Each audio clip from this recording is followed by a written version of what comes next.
Bangladesh Prime Minister Sheikh Hasina has buckled under pressure after student protests against reservations in government jobs. Hasina announced today that her government will abolish all quota privileges in the public service. This comes after students marched in protest for 3 days. They were demanding an end to 56% reservation in government jobs for children of freedom fighters. The protests had begun on Sunday. Hundreds of students had come out on the streets of Dhaka, forcing the police to respond with rubber bullets and tear gas. Close to 100 people were hunted during these protests. Earlier, Hasina had said that the protests were irrational. And to give us more details on this news story, I am now joined in by a Bangladesh Bureau Chief, Saad Hamadi, who's joining us from Dhaka. Saad, the Bangladesh PM Sheikh Hasina has finally given in to the students' demand of scrapping reservation from government services. What has finally prompted this move? Can you repeat the question, please?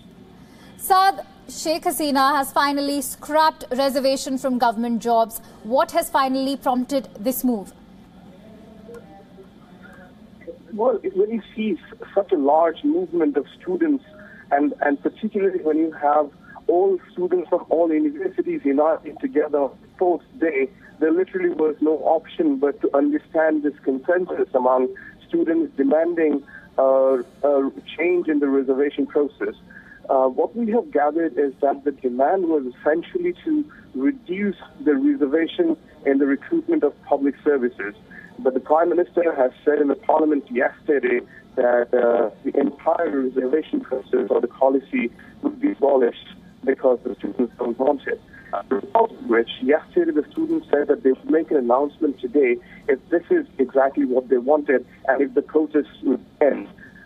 They essentially want that this reservation is still there but at a reduced limit. At this point, the existing reservation is a 6% quota on various grounds, including for the descendants of freedom fighters as well as women, minorities, and other communities, people with special needs. So they want a reduction in this, but the Prime Minister has said that it would be abolished completely. So it is yet to be ascertained on whether the students are okay with this change in the reservation process. Right. Saad, these protests have managed to bring in a very radical change for Bangladesh. Having said that, the protests, also which began on Sunday, also witnessed some very aggressive and unruly behavior. As some protesters also broke into the Vice-Chancellor's campus residence.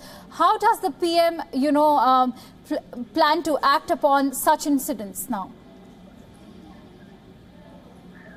The attack that has been carried out on the Vice-Chancellor's residence is completely different from the demands that have been made by the students.